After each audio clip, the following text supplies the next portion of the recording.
How to trim voice memos on iPhone. To get started, first of all go ahead and open up the Voice Memos application on your phone. Once you're here, you can view all your existing recordings and folders like recently deleted. Tap on All Recordings. Here, you can see your full list of memos. Now, select the voice memo you wish to edit. Tap on the three dots icon located to the right of the selected recording's name. From the options that appear, tap on Edit Recording to proceed. In the top right corner of the editing view, tap on the icon as shown and then tap on Trim. You will be taken to the trimming interface.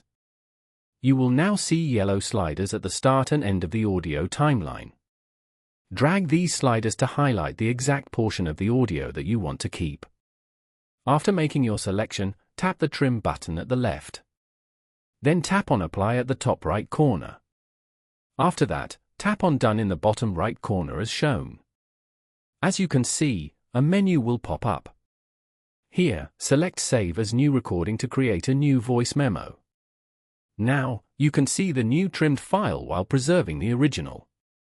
Following these steps, you can easily trim voice memos on an iPhone.